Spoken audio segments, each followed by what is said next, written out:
Olá, amigos e amigas de Videversos.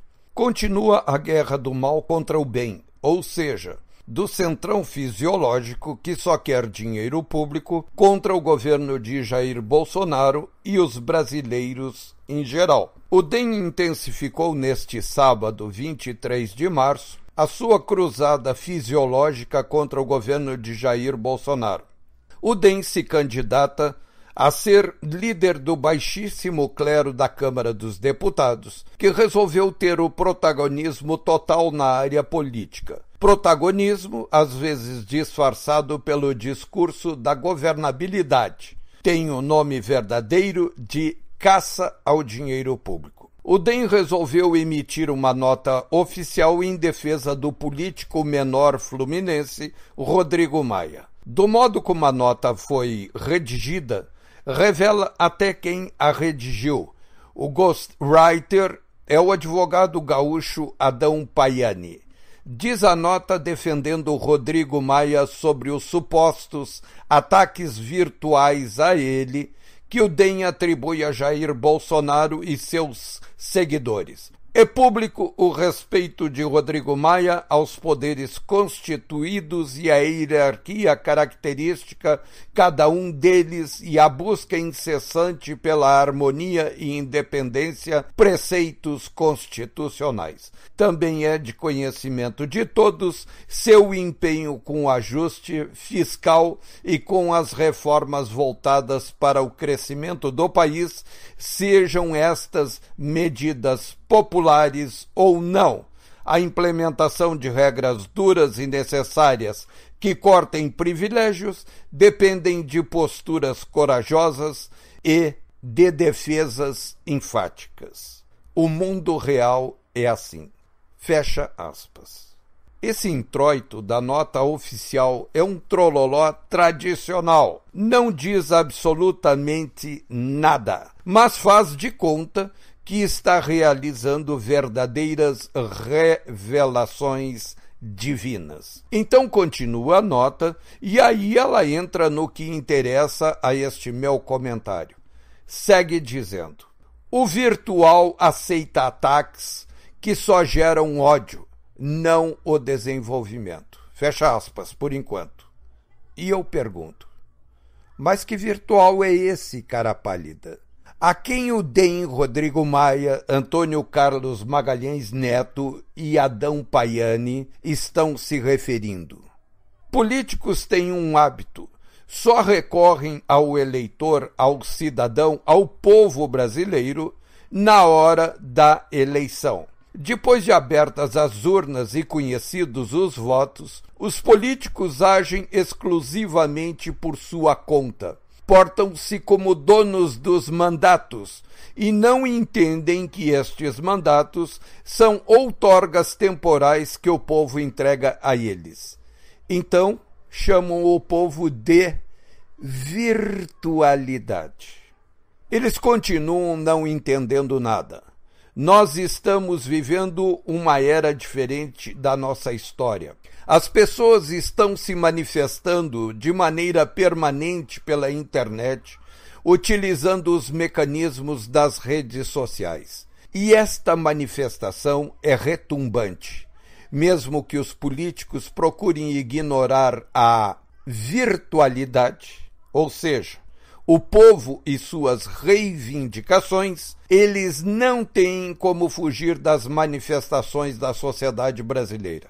Eu, por exemplo, sou jornalista e atuo no meio virtual, mas não deixo de ser real. E é muito real a minha crítica ao mundo político, ao mundo da política. E exerço uma crítica independente, porque não tenho vinculação a nenhum partido político, a nenhum sindicato, a nenhuma igreja, a nada.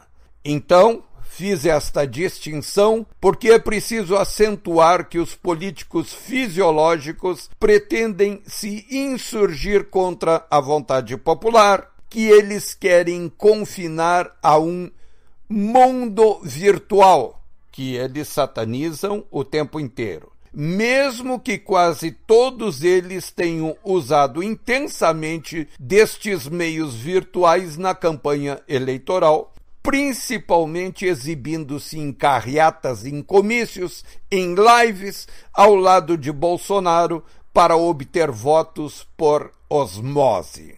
Continua a nota do DEM. A coragem e o diálogo franco, ambos na vida real da política que visa um Brasil melhor, fazem Rodrigo Maia ser reconhecido como uma das figuras centrais neste difícil processo de reconstrução nacional, devolvendo à Câmara, que representa a vontade de cada brasileiro, um papel de protagonismo necessário ao momento que estamos vivendo. Ora, isso é uma cretinice. Estão querendo elevar o pequeno anão político fluminense à altura de um estadista, uma espécie de Winston Churchill tupiniquim. Coragem e diálogo franco, uma ova. O que essa gente na Câmara dos Deputados procura é insídia pura, tocaia, emboscada, cilada. Essa gente tenta encurralar o governo para que pague, literalmente, para que abra os cofres, para aí então eles darem os votos necessários à aprovação da reforma da Previdência. Eles estão cansados de saber que, sem essa reforma, a economia do Brasil afunda inapelavelmente e o Brasil será transformado em uma espécie de Uganda, Burundi, essas coisas. O resto da nota do DEM é só trololó, enaltecendo os grandes valores democráticos de Rodrigo Maia, aquele que está com o sogro preso.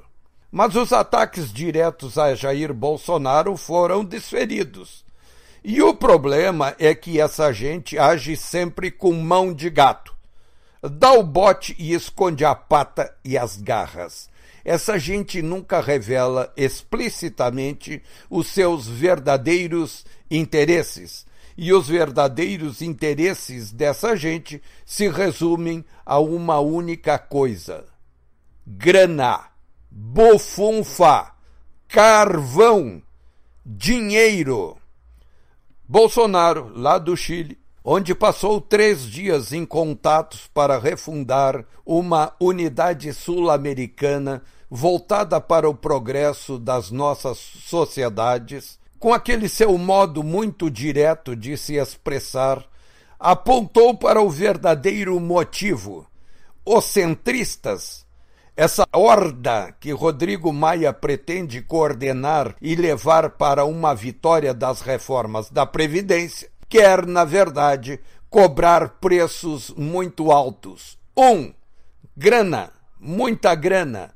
2. O enterro definitivo do programa de mudanças jurídicas proposto pelo ministro Sérgio Moro para que a Lava Jato seja enterrada em definitivo e eles possam voltar a roubar ostensivamente, como fizeram desde que se instalou a nova república, lá em meados da década de 80.